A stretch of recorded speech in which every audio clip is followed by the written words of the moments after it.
দেখেই নিশ্চয়ই বুঝতে পেরেছো আমি রুটি বানাচ্ছি। হ্যাঁ গো বন্ধুরা, তোমাদেরকে বলছি, একটা সময় ছিল যখন নতুন বিয়ে করে আসি তখন শাশুড়ি মা সব করে দিত, আর ভাবতাম যে শাশুড়ি মা সব পারে, আমি কি করবো রে বাবা, কবে আমি শিখবো, কবে মায়ের মতো গিন্নি হতে পারবো।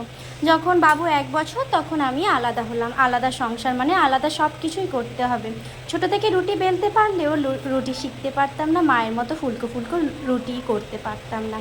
তো যাই হোক, যখন সংসার আলাদাই হয়ে গেল তখন আমার হাজব্যান্ড আমাকে বলল, কী গো, পারবে তো সংসার সামলাতে? মা যেমন ভোরবেলায় উঠে সমস্ত কাজ করে, সবার খেয়াল রাখে। আমি বললাম, হ্যাঁ গো পারবো। পারবো তো বললাম, কিন্তু মনে অনেকটা ভয়ও ছিল। সকালবেলায় উঠতে হবে, যেটা আমার কাছে খুব বড়, খুব কঠিন একটা পরিস্থিতি। তারপর ছেলের বায়না সামলানো, খাওয়া দাওয়া, টিফিনে রুটি, রাতে রুটি। আমাদের এখানে সবাই দেখতে পাই রুটিটাই বেশি খায়, আর এই রুটি খেতে আমার অসহ্য, মানে খুব ভালো লাগে না। আমার শুধু মনে হয় মুড়ি বা ভাত খাবো। তো যাই হোক, আজ আমি দেখো রুটি করতেও পারি, সব পারি। আজকের আমি আমার একটা ঘর নিজে বানিয়ে সেই ঘরে সংসার করছি। জানি অনেক কষ্ট, অনেক বাধা এসেছে এই ঘরটা করার সময়, তবু আজকের আমি যতটা নিজে নিজে করতে পারি ততটাই করি। কেউ আমাকে এক টুকরো সাহায্য করে না জানো। এই যে গরমে ঘাম মুছতে মুছতে রুটি বানাচ্ছি, আমার কর্তামশাই আমাকে এসে বলবে, কী গো রুটি হয়েছে, দাও খেতে। এই যে শান্তি, খাওয়া দাওয়ার পরে হাত ধুয়ে চলে যাবে, আমাকেই সব কিছু করতে হবে। ওরা বোঝে না যে একটা মানুষ সারা দিন নিজের কতটা যত্ন, কতটা খেয়াল রাখতে পারে। সারাদিন তাদের পিছনেই খেটে যেতে হয়। কে খাবে, কে কী করবে, কে কী পরবে, সব কিছু তৈরি করে রাখতে হয়। আমি তো বাড়ির বউ, বাড়ির বউ বলতে পারো, কাজের লোকও বলতে হয়। কাজের লোক মাসে মাসে বদলায়, বউটা হয়তো মাসে মাসে বদলাতে পারে না। এই হলো বউ। আর বউকে অনেক আবদার মেটাতে হয়, কাজের লোকের কি অত আবদার মেটাতে হয়? তো এই নিয়েই সংসার আমার চলে যাচ্ছে। আর ভালোবাসা বলতে কি জানো, খাওয়া দাওয়ার পর যদি কোনো রান্না বলে যে আজকে রান্নাটা খুব ভালো হয়েছে, এত আনন্দ হয় না, মনে হয় আর একটু মনে হয় বেশি বানালে ভালো হতো। আর আমার বাবুটাও ঠিক তেমন হয়েছে, নতুন নতুন খাবার খেতে ভীষণ পছন্দ করে। আর নতুন খাবার খাওয়ার পরে বলবে, মা কাল আবার একটা নতুন রেসিপি বানাবে।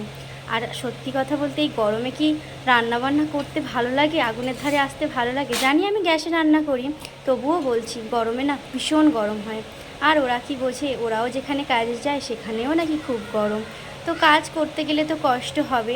আর তোমরা বন্ধুরা কে কে বলো আমার মতো এরকম একা সংসার একা হাতে সামলাও, সেটা কিন্তু কমেন্ট করে জানাও।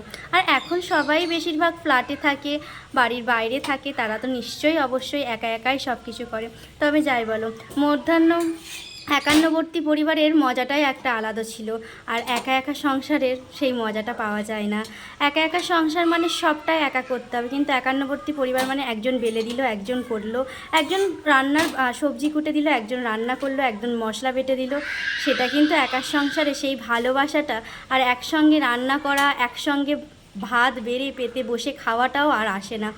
সেইগুলো খুব মিস করি জানো। যখন আমি নতুন বিয়ে করে এসেছিলাম, মা, দাদা ভাই, আমি, আমার বর সবাই একসঙ্গে আমার শ্বশুরমশাই খেতে বসতাম। আর যখন এখন কোনো অনুষ্ঠান হলে একসঙ্গে খেতে বসি, আমার বাবু কি বলে জানো, আজ আমাদের ফিস্টি হচ্ছে জানো তো। ও তো আর দেখেনি তখন একসঙ্গে খাওয়ার কতটা মজা ছিল। সেই দিনগুলোকে ভীষণ মিস করি। আমি জানি তোমাদেরও নিশ্চয়ই এরকম কোনো পুরনো স্মৃতি আছে যে তোমরা খুব মিস করো। তো সেই স্মৃতিটা আমাকে কমেন্ট বক্সে জানাতে পারো। তোমাদের সঙ্গে অনেক মনের কথা শেয়ার করলাম, ভালো লাগলে অবশ্যই লাইক করো।